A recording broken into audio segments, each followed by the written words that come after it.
Tak chci vám představit video, kde mluví největší osoba celý globálníčky, killerka, tak si ho užijte a hlavně nevohluchněte z jejího hlasu. A mimochodem na tohle video se stahují autorský práva, moje autorský práva, takže kdekoliv jeho používání tohoto hlasového snímku je zakázáno a když to budete používat, tak vás čeká smrt. No, tak si to už. Prostě nelíbí se mi spoustu věcí a taky se to prostě s tím bude řešit, jo.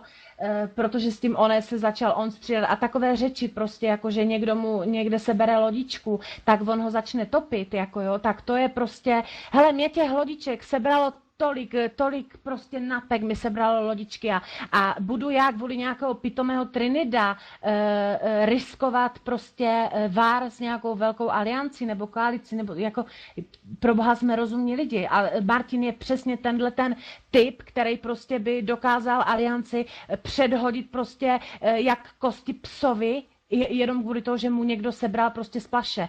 Protože já jsem taky několikrát vzala prostě lodičku, protože jsem si nevšimla, nebo neviděla jsem to, nebo jsem nedávala pozor, že ten dotyčný do toho střelil jako první, jo. Takže to jsou prostě věci, které se s ním taky budou jako, jo, řešit, jo, co se týká těch věcí.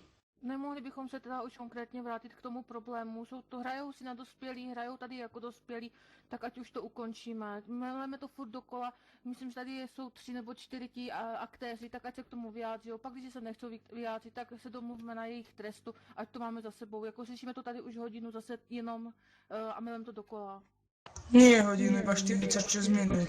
No, to je jedno prostě, ale je to pravda. Takže Bart už píše, že tady on byl na záchodě, takže už je tady. Takže Barte, hejkale, já po vás chci, abyste sklopili tu hlavu a abyste prostě řekli sorry.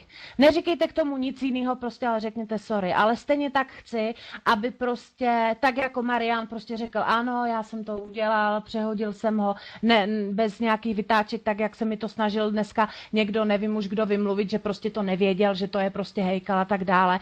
Tak jako Marian prostě se přiznal, že to věděl a udělal to schválně, tak já chci prostě, abyste se kluci vy dva omluvili a řekli sorry prostě a nechci v žádném případě, aby se to opakovalo s tím, že skutečně návrh mojeho trestu na Barta konkrétně je ten, že bude podmínečně vyloučený z téhle aliance a jakýkoliv prohřešek, byť malinkého charakteru, prostě bude striktně potrestán tím, že bude vyloučený z aliance i z cechu. Takže jestli s tím takhle souhlasíte, nějak si to odhlasujte třeba, ale myslím si, že je to adekvátní prostě, pokud se omluví a já to chci, aby se omluvili. Já jenom Petě, do toho můžu vstoupit? No, povídej. Když už trestáš Barta, tak si myslím, že trestu by neměli uniknout všichni. To je můj názor. Jelikož jsem dospělej, tak si myslím, že když už, tak jsme v tom měli všichni, takže trest pro všechny a nejenom pro Barta, protože ten v tom nebyl sám. A nejenom on urážel rodinu, uráželi i hejkal. To je první věc. Ano. A to je asi tak tomu všechno. Dobrý, no, jako já se toho vážím, že jsi to takhle řekl, Mariane. Takže teď Barte a hejkale jste slyšeli prostě, jakým způsobem prostě, svým způsobem nahrál i vám, jako. Takže teďka prostě chci, abyste prostě to sorry řekli. Ano? A prečo obidvoje iba píšu ešte aj Bart, ten má dobrý tento mikrák. Ty kokos, ať to pustí.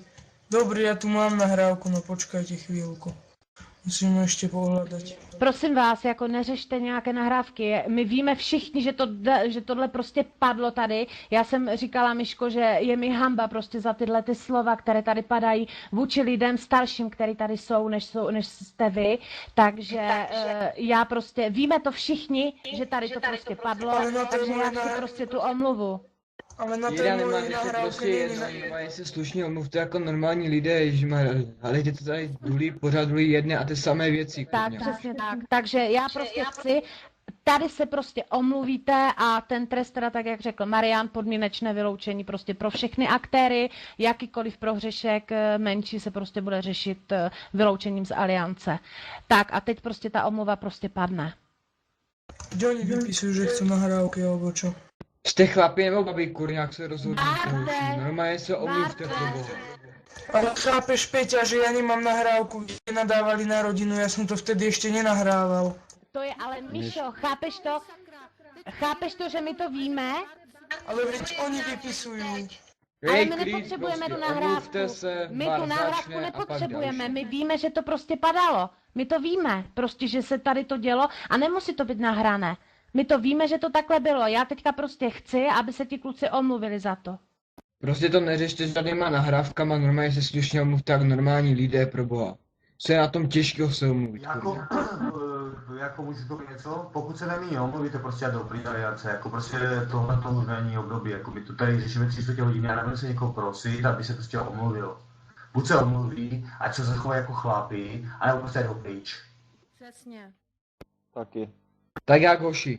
Jako, Omluvíte se nebo ne? Souhlasíme to takhle, pokud se neomluví prostě do 5 minut, co my to tady odhlasujeme, tak prostě do pridaliance a pro mě to ale prostě mladí, kteří jsou